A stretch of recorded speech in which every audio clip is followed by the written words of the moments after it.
Okay, I mean, my watch says it's 1:30 p.m. This session is dedicated to conquer the calcium with intravascular lithotripsy. It's based on the review of cases, and of course, it's an interactive session. So our moderator, Antoinette Neilon, don't you will explain how it works? So we've all got our phones, so we're so attached to them now. So use the app to send your questions. We have the French OCT guru, Nicolas Amabile, who's going to be answering all your questions on any imaging and calcification. There are mics in the room, so don't hesitate. Get up and talk to us, please. So it's really based around cases and clinical experience, so really practical stuff. So really don't be shy.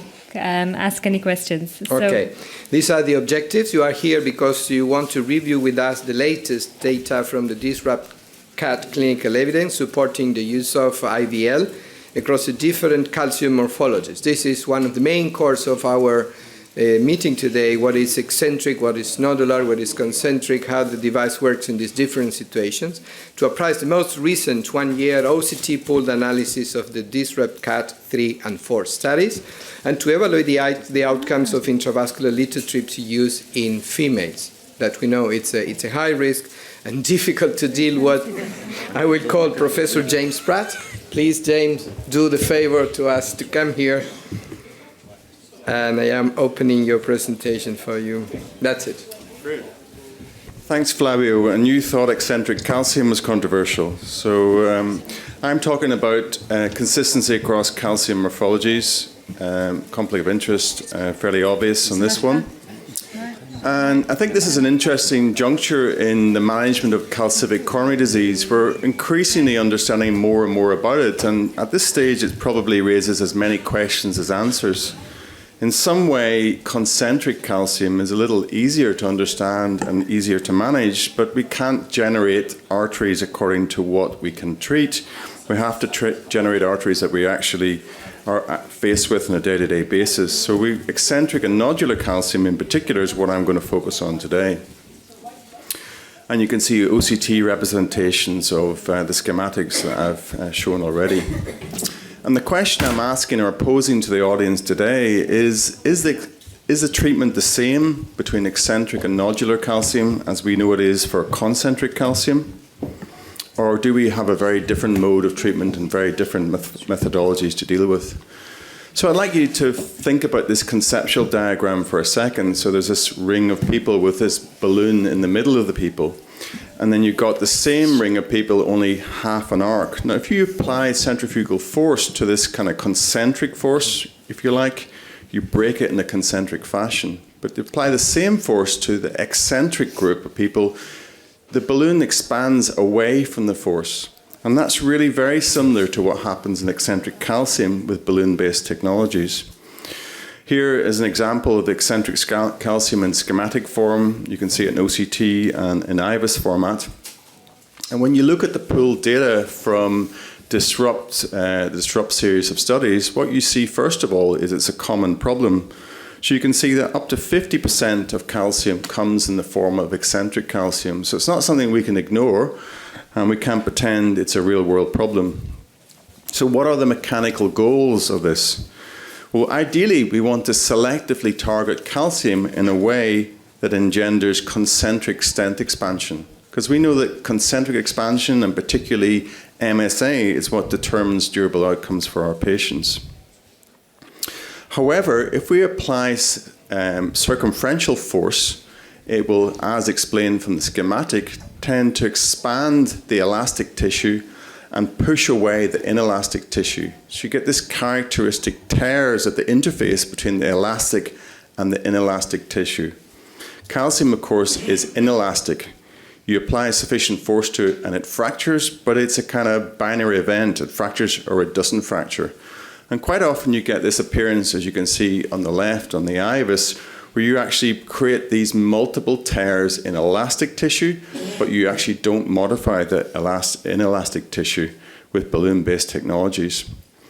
And of course, the same is true with stents after you expand. Sometimes you're left with a less than perfect result. You see eccentric calcium on one side and you think, well, I'd like to get that MSA bigger, what I'm going to do is take a big balloon and inflate that big balloon at high pressure. And what happens is you actually, again, extend the elastic tissue and you risk tearing that inelastic tissue and, of course, potentially risk even perforation. And that's because what you're doing is applying compressive force with balloon-based technology only. That's all you're able to apply. This is not a kind of personality-dependent situation. The balloon is only able to apply compressive force. And that's very different to what happens with selective targeting with IVL, where in addition to compressive force, which is very low, 4 atmospheres, you also have shear stress and tensile stress. So you get this kind of crazy paving effect.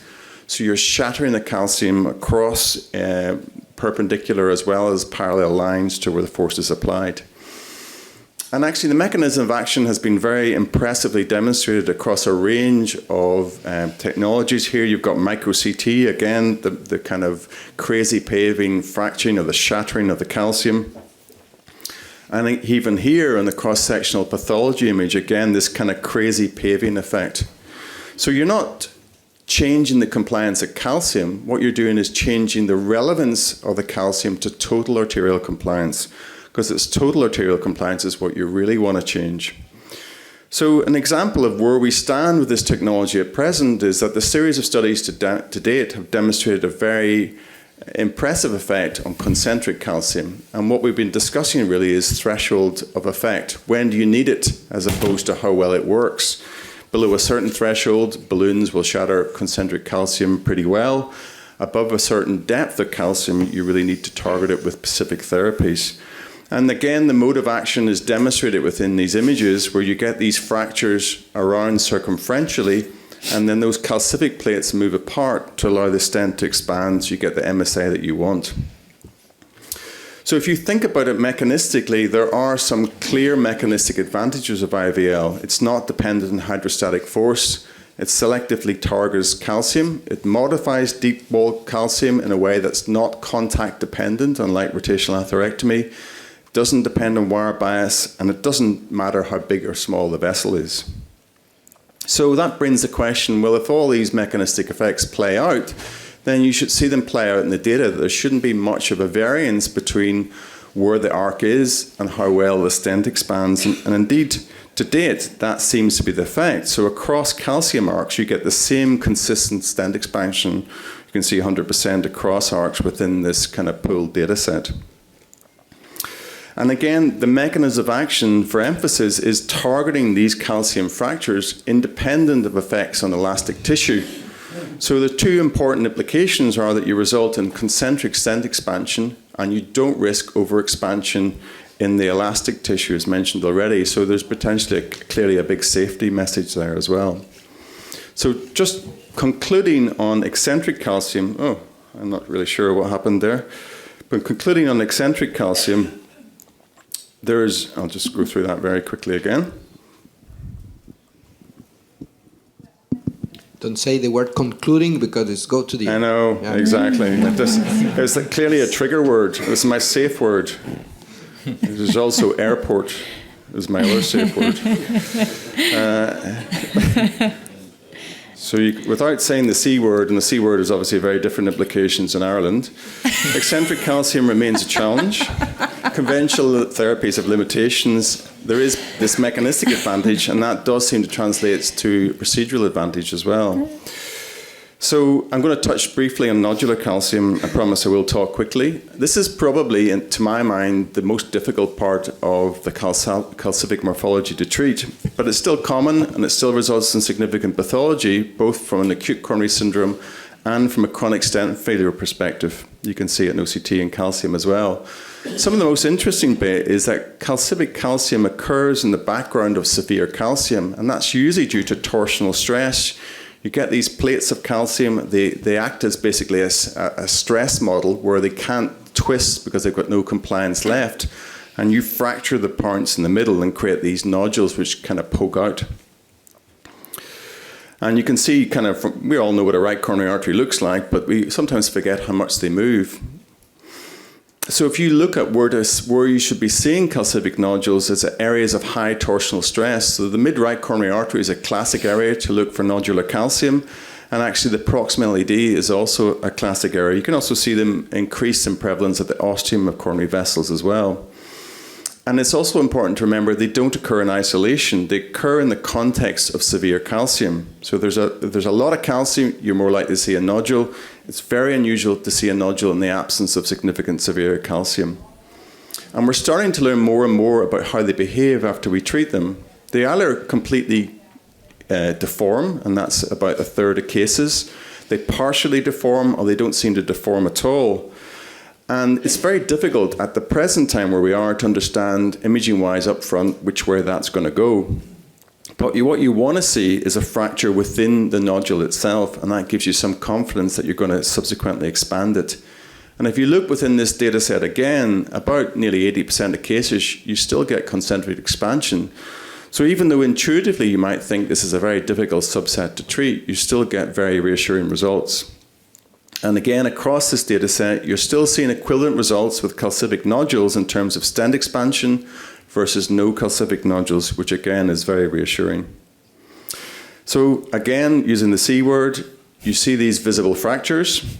Despite that, nodules and the risks of nodules, you get this consistent stent expansion and this deformation, which is a very reassuring finding that you're going to get concentric expansion and a durable result for your patients. So thanks for your attention, and apologies for using the C word.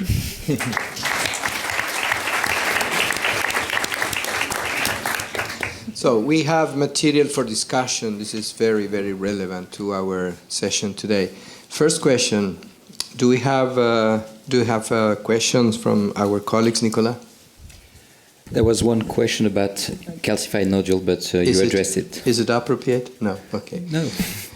So, who wants to comment on that? We have Carlo Nieves. I think this is very important to know how is the efficacy, how effective is this device to deal with these nodular calcifications, which are, of course, a high-risk presentation.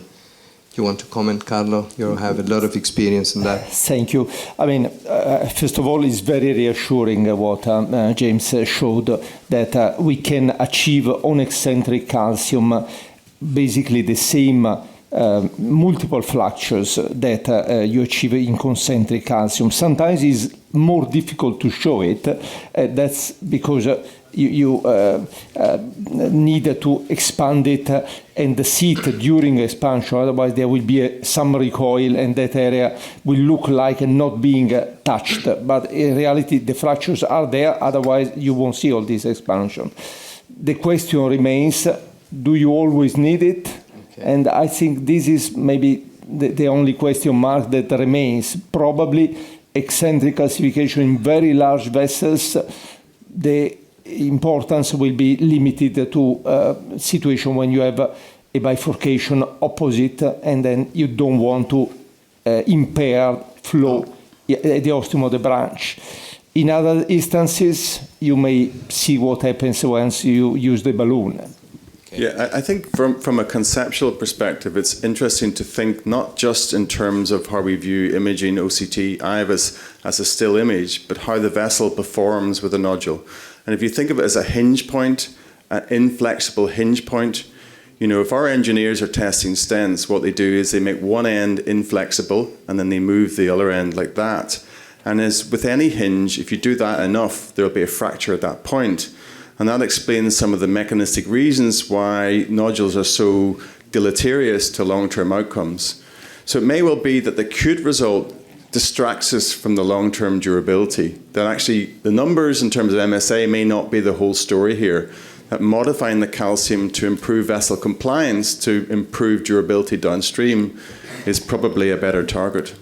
I will make some, let's say, obvious questions, but I think keep it simple. Yeah. You know, one of the questions we have: does the balloon pressure, 4, 6, 7 atmospheres, play any role on the efficacy of the device, or has nothing to do? Yeah, so the biggest relationship between IVL and device efficacy is sizing of the balloon. So because it works on such a low level of bioreceptors, you don't need to undersize. If you're not sure if it's a 2.5 or a 3, go for the 3. It's only at 4 atmospheres. The mechanism is not bioreceptor dependent, so you're not looking for high atmospheric pressures. What you're looking for is apposition. If you don't have good preparation of the balloon and you don't have good apposition with the balloon against the surface, you'll lose force as it'll drop off in the fluid between the structures. Very clear. Point 2, the difference in between the risk of nasty dissections with IVL compared to high pressure balloon. Yeah, again, another good point, because dissections is a bit of a hobby horse. I'll try and stay off it for now, but we sort of misunderstand what dissections mean. So I think, again, it's goal orientation. What you're trying to do is change overall arterial compliance. You're not trying to change the compliance of calcium. That stays the same before and after treatment, but because it's fractured, it has less effect on overall compliance. So an analogy would be frozen lake. You can go for a walk on a frozen lake because it's basically an uncompliant structure. It's not going to give way. But if you saw lots of patchy ice, you wouldn't step on that because you know you'd go straight through it because the ice would flip. So once you've made those fractures, the impact of the calcium is much less reduced. So, and again, I think probably we're at a point where we don't quite believe that sometimes, and we still go to very large bioreceptors after we've created fractures. Mechanistically, that doesn't make sense, and it probably does increase the risk of severe tears that you saw in the presentation. But I think there's still a bit of a way to go, because what we're doing essentially is using anatomy as a surrogate for physiology, just like we do all the time with MSA and all the rest of it. But here, the surrogate is vessel compliance, and we don't have a good way of measuring that other than implying it from the look of the artery. Third, last, and I didn't stop, is the risk of Raptor compared to high pressure balloons. Yeah, and again, it's a very good point, because as we've seen from the data so far, the risk of rupture is as close to zero as you can possibly get. So, you know, that's probably one of the decision inflection points at the moment. You know, do I choose it, do I not? And sometimes that question, when you've got a poorly expanded stent, you're taking a big balloon, that's exactly the dynamic you're playing with. Can I take this balloon to high pressure without causing rupture? You're never really having that diagnostic dilemma with intravascular lithotripsy because the risk of rupture is so low. The question is the threshold of treatment. Do I need to do it is the question, rather than what's the risk of doing it. Great. We have a question from the floor. One question. What about the risk of distal embolization? Does it differ between the kinds of calcifications, or there is no risk at all? Yeah, again, another great question, because if you think of rotational atherectomy, where you're essentially embolizing small materials distally, that's entirely dependent on the mode of action, where you're shaving off calcium. Because the calcium is maintained within an intimal barrier, which is not affected by lithotripsy, the risk of embolization, again, is essentially zero. Great, very practical points. Yeah, James, Nicola? we have a question from the chat. Do we need to predilate before delivering the IVL catheter? And how do you size your IVL balloon? Well, the first thing is IVL is not designed for crossing critical lesions. You know, there still is a role for other calcium modifications, such as rotational atherectomy. You're not going to get the best out of the balloon by shoving it into critical lesions and then complaining if it ruptures. So if it's not delivering, and we can't expect it to be like a particularly low-profile balloon because it's got, you know, sensors in it and all the rest of it, it's not going to do that. So if you need to predilate it, I don't think that's an issue. If you need to rotablate it, again, that's not an issue. In terms of sizing, use imaging, match 1-to-1 with the vessel. And James, if you're using the catheter, do you deliver all the pulses in the catheter every time, or how do you decide when to stop? Again, another common and great question, pulse management. How do I know how many pulses to give? You know, from a Shockwave perspective, one of the complaints they get back is there's only 80 pulses. I need to have more pulses. The next generation device is 120, so I think that'll help to address that. I think you've got to judge it, Antoinette, in terms of the bulk of calcium. Interestingly, from the pooled data at TCT last year, the main limiter in terms of MSA was not the critical calcific bit, but it was the bystander bit that wasn't treated as well. So don't forget that bit. The goal of therapy isn't always luminal treatment. It can be treatment of the calcific bits which set up that model for stent fracture too. In the last year, I saw 3 cases of combo, but I couldn't understand why they do a combo, rota with the Shockwave. Can you explain to me the mechanism of imaging? Is imaging before and then you decide it's a combo case with a shock case, or how can you make it? Yeah, and I think that's where algorithm thinking comes in. That if you think of the limitations of the device being largely deliverability, that if you have a rotational atherectomy case, to my mind, the main mode of action for rotational atherectomy now is failure of device crossing. So if your balloon can't cross, if your imaging catheter can't cross, if there's a lot of calcium, you do rotational atherectomy up front as a way of delivering secondary therapy. That's not to downplay the role of rotational atherectomy, which is still, to my mind, the best device at doing that, but it's also to acknowledge the limitations that it's not going to treat deep wall calcium, and it's not going to, quote, debulk despite what we feel it used to do. We don't use debulking anymore, so it's a way of facilitating secondary therapy. And then once you've done that, you can move on to your IVL stage of the treatment. Great, thank you, James. Very practical points, very nice questions. I think this is very useful.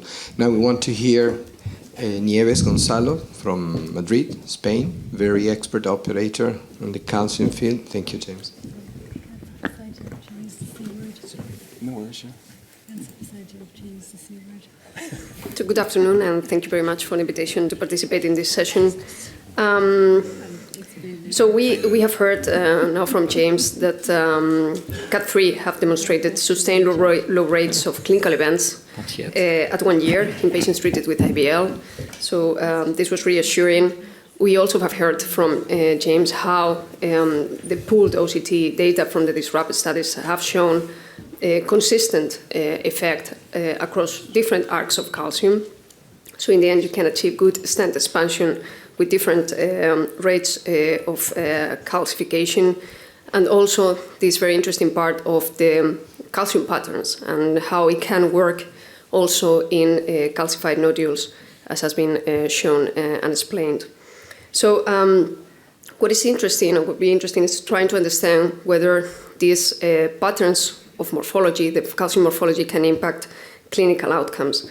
And actually, there is a specific analysis trying to understand that was performed using the patients from this DISRUPT CAT and 3 that had OCT evaluation and 1 year follow-up, a clinical follow-up. And as I mentioned, the objective was really to evaluate whether these findings of OCT following IVL treatment were impacting 1 year clinical outcomes. So the objective was basically analyzing the TLF and also the stent thrombosis depending on the calcium morphology. And I'm sorry to disappoint you, but I'm not going to be presenting a lot of data on this because actually there is a specific presentation, an abstract that was accepted to be presented at the Congress, and it will be presented by Dr. Hondon on Friday. The other very important aspect that I think we still don't have enough data is about the angiographic follow-up of these patients, and also about the intracoronary results of these patients at follow-up. So for this reason, we also try to address this question performing this study in Hospital Clínico San Carlos and Hospital del Mar in Barcelona. And we followed our patients with IVL. We did an angiogram in patients that had been treated with IVL at more than 1 year follow-up. And in suitable patients, we also investigated them with OCT. This was analyzed in a core lab with QCA baseline and follow-up, and also OCT analysis. And the objective was really to try to understand the long-term angiographic result. We have clinical results, but there is no angiographic results data out yet. Also to understand the changes in the minimum stent area that we see after the procedure. Does this change at follow-up? Do these stents, for example, have recoil? How do the fractures heal? And this is an important question also to evaluate the patterns of vessel healing after IVL treatment. And again, this will be presented by Angela McInerney, one of our fellows that is just finishing now in Madrid, on this same session on Friday. So you will have the two presentations there. But I'm going to show you one of the cases from this angiographic follow-up because I think it's interesting. This is a 70-year-old male. You can see it's a complex patient with a chronic inferior STEMI, no viability, depressed ejection fraction. He had anterior hypokinesia, and you can see that he had this very calcified lesion in the LAD and an occlusion, a chronic occlusion of the RCA. He presented with heart failure in the context of atrial fibrillation, and in the heart team discussion, he was referred for PCI to the LAD. So once you see this type of lesions with this amount of calcification, we have also there a very important septal that is providing all the collaterals to the right. So you really need to understand exactly which segment you need to treat and how to treat this calcium. So I'm going to show you the baseline OCT pullback, and you will immediately see the amount of calcification that is huge all along this segment, but still we have good lumen. We are approaching now an area where the lumen is decreasing. You will see some funny images there that we will explain, probably corresponding to some areas of chronic plaque ruptures, and you have seen also a significant amount of calcium at the distal part. So if we focus in some of the pictures, you can see here, this is the distal area where we have this very significant calcium. You can see 230 degrees of calcium, very thick, 0.77. We have this area where probably this corresponds to a chronic plaque rupture that the patient had at this level. You can see the membrane that is broken there. And you can see here, again, a lot of calcium, more than 180, very thick, 1.5 millimeters of thickness. This is the proximal area, again, circular calcification, but with lumen at this point. So based on that, we thought that actually Shockwave was a very good strategy in this case to treat the calcium and also avoid risk of complications in a patient where we have also a chronic occlusion of the right that is depending on this vessel. So you can see there, this is the IVL balloon working. We applied in this case 70 pulses, and these are the images after the treatment. So you can really appreciate a lot of fractures. You are very familiar, I think, at the moment already with this time of very linear fractures. You can see some dissection also, but especially you can see how the calcium is broken. These very clear linear fractures generated by the calcium, generated by the therapy in the calcium. So you can see, again, more breaks there in the calcium. This is a very clear image. It goes very well with what James was explaining about what is the mechanism in the calcium. This is the proximal part, actually, in an area where the lumen is quite big, an area that we were not planning actually to cover with the stent. So this case was treated with a DES 3.0 and a POT in the proximal part with a 3.5. And this is the result after the stent. So you can appreciate that even in a case with a very severe calcification, we have a pretty good result immediately after stenting. And you can see that the expansion is pretty good all along the vessel. There is some degree of malapposition in the proximal part that is basically related with this irregular shape of the lumen that sometimes cannot be followed by the shape of the stent. But you can really see that the expansion was very good. And you can see actually in the distal part is 100%. This is an area where the stent looks a bit more eccentric, but it's still very good areas. These are the aspect of the fractures after stenting. Basically, they open with when you implant the stent. And these are some fractures of the proximal edge that were not covered by the stent. This is the area exactly of the septal. We didn't want to cover the septal. We didn't want to jail the septal that was providing collaterals. So this is exactly the region of the septal. So this patient was included in the angiographic follow-up, and this is the angio follow-up at 2 years. The patient was asymptomatic. He came for the study, and you can see here the result. You can see the angiogram that looks actually pretty good. But I'm going to show you also the OCT images, where you can appreciate how the vessel has healed after this treatment with IVL follow-up. And you can clearly see that the stent looks good. There is no late recoil or late lumen loss area, no areas of significant restenosis. So if we compare now some images post-stent and follow-up, this is the distal edge. You can see how the stent is now covered by a normal layer of tissue, normal appearance of a drug-eluting stent, nothing really indicating that the IVL treatment generates, for example, some effect on the on the healing on the vessel. Same here. This is in this area where the stent looked a bit more eccentric, that has healed properly. This is the area of the septal. You remember there was a fracture there that we didn't cover. You can see that it has healed here. Follow-up is filled with fibrotic tissue and is healed. And the same here in this proximal part where there was this very superficial calcium. You can see now that there is kind of a layer of fibrotic tissue that is covering the calcium and how the fractures have healed. So just as messages from this presentation, IVL has shown sustained low rates of clinical events at 1 year. The OCT studies have demonstrated consistent results regarding expansion in different types of calcium morphologies. The relation of these morphologies with clinical follow-up is something that will be further presented in this Congress in another presentation. And I wanted just to give you a hint of this initial data suggesting sustained stent expansion and adequate vessel healing at long-term follow-up after IVL treatment. Thank you for your attention.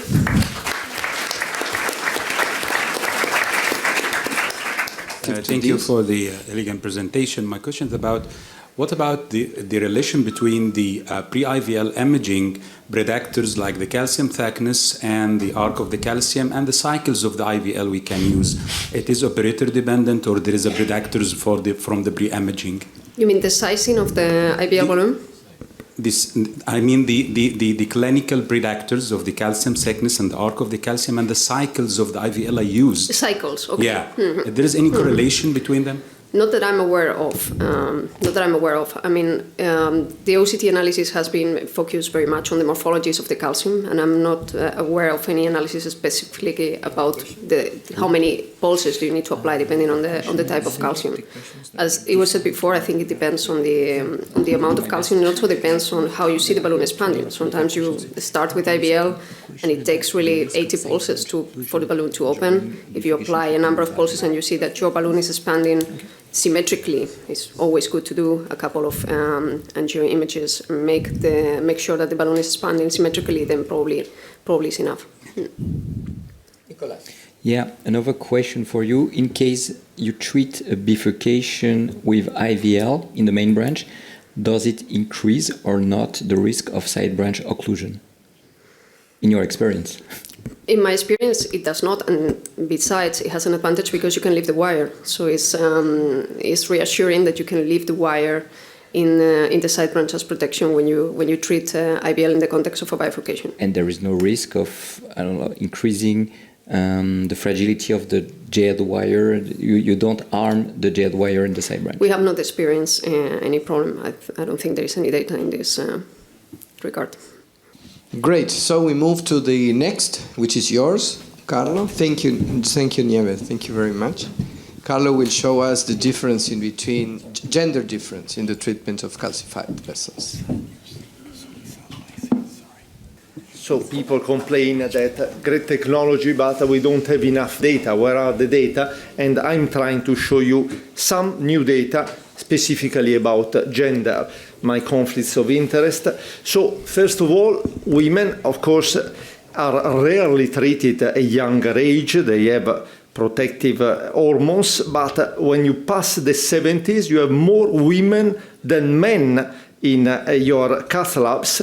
And if you look with calcium score at what are the values for women and men, up to 60, you will have a big difference between the two sexes, but above 70, you see numbers are absolutely the same. And obviously, this applies also to severity of calcifications. But in women, I think having the same amount of calcium is even more deleterious because they tend to have smaller arteries. This is an ultrasound study that assessed the left main, and you see there is more than 2 square meter square difference between the left main or a man and a woman. This is a normal artery, but if it was a calcified artery, you are aware of the recent publication of Merana Meran and colleagues on how you achieve a full expansion in stents based on intravascular ultrasound, and one of the parameters that they consider is just the size of the artery. If you have an artery that is smaller than 3.5, this gives an extra point for you to go with a dedicated device. The last point that I want to mention, I don't have quantitative data, but all of you who do angiograms are aware that women tend to have more tortuous arteries, and this means that these arteries are prone to dissections when you go to high pressure and are difficult to be treated with devices like rotational atherectomy. And this is the consequence. More than 6,000 women with no calcium or moderate severe calcifications compared with men, and you see that across all different MACEs, from deaths to stent thrombosis, you have a worse outcome in women compared with men. Specifically, rotational atherectomy, 765 patients, you have more than almost 5% occlusive dissection and more than 2% tamponade due to perforation.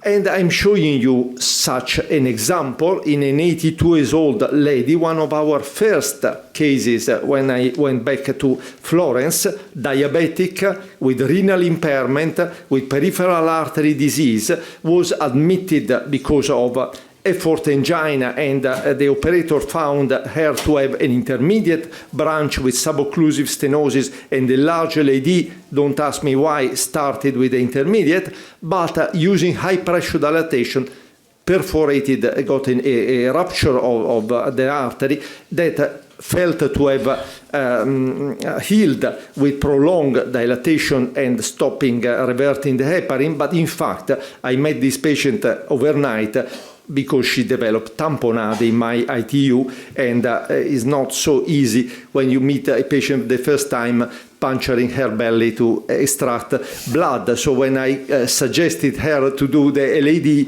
she preferred to take her time. Despite all the medicine you see, unfortunately, she developed severe angina and have to come to us. So you see there isn't much left of that intermediate vessel, but there is a very severe lesion, highly calcific, that you see very easily also in the angiogram. In this proximal middle AD, and especially distally, the artery becomes extremely tortuous.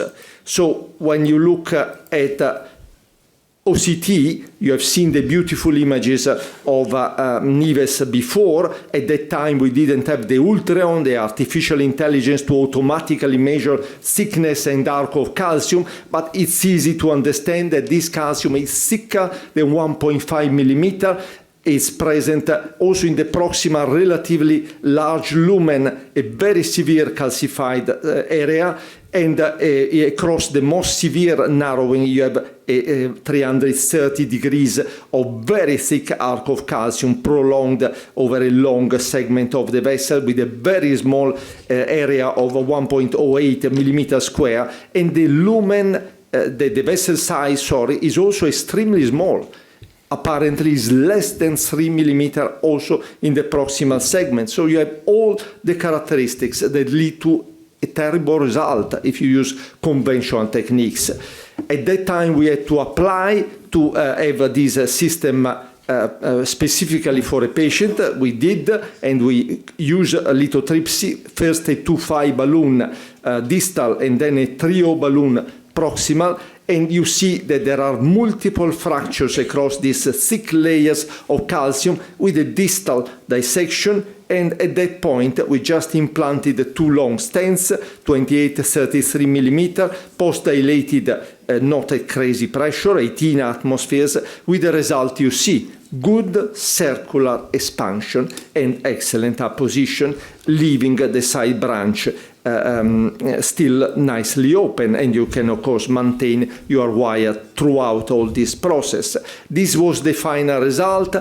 It's rare that we see a case like the one of Nives with a follow-up after lithotripsy, because you will see from my data after target lesion revascularization is 2.5%, target vessel 5%, so hardly ever you need to call this patient for a follow-up because they are well. And in fact, this lady, after almost 4 years, is doing very well, asymptomatic. Since as claudication, I decided anyway to do a stress echo, and you see, is absolutely perfect. All the anterior wall is nicely open, and I expect the artery to be exactly the same as I left 4 years ago. We did publish with Alexandra Lansky the acute results in men versus women from the large 628 meta-analysis that you have recently seen. And this could compare 484 men versus 144 women, being older in age, with more often hypercholesterolemia and renal insufficiency, but a shorter lesion length and smaller vessel diameter. In terms of diameter stenosis, you achieve the same result. Start at around 63% diameter stenosis, and you reduce it post-stenting at around 10%, with similar safety, with the main event being non-Q-wave myocardial infarction, defined as greater than threefold increase of CK-MB, around 7%, and you see efficacy endpoint, that means success without having one of those events, is 93%. But now I can show you, and that's the first time, in fact, worldwide, thanks to Alexandra Lansky as PI of this sub-study, who will present in a few hours at the SCAI meeting this data, the 1 year data from the combined analysis of CAD3 and CAD4, 106 women against 342 men perfectly followed up, more than 97%.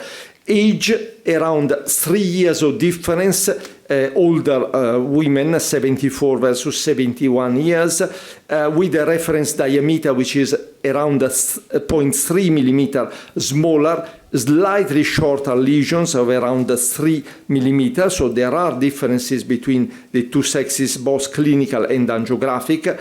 And I think it's quite amazing to see what is the presence of complications post-procedurally, both after lithotripsy and after stent implantation. Few dissection that are covered and healed after stenting, but no perforation, no abrupt closure, no slow flow, no reflow in all these more than 100 women that we have studied. In hospital MACE, very similar to what has already been published in the full population of the meta-analysis, mainly myocardial infarction, but very few Q waves, very few patients within 1 month in need of a new treatment. And these are the truly new data at 1 year, a very flat curve in terms of new events, with around 5% target vessel revascularization at 1 year, few more myocardial infarction adding to those peri-procedural complications. If you specifically want to look to what happened to the lesion that was calcified lesion that was treated, again, very flat. What happens after the first month, you have a target lesion revascularization of 2.9% in women, and instant thrombosis 0%. So that was my last slide. That allows me, I hope, to conclude that from this meta-analysis we have proved that also in women lithotripsy works extremely well, as an extremely low peri-procedural complication rate, and is to be considered as first-line treatment for calcified plaques and modification of these plaques before stenting, also in women. Thank you.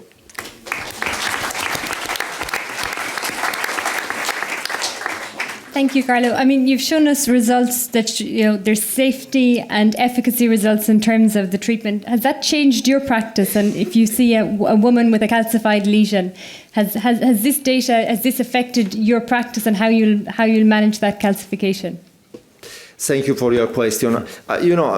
More than the gender, I look after what is the angiographic appearance, and normally women tend to have smaller arteries and very tortuous arteries that are enemies of what are the other dedicated devices we use for calcium, mainly rotational atherectomy. In an extremely severe bend, you know that you will have a wire bias and potentially a risk of perforation, and this is absent with lithotripsy. So irrespective of sex, I think they do qualify more often for the safest technique that we have.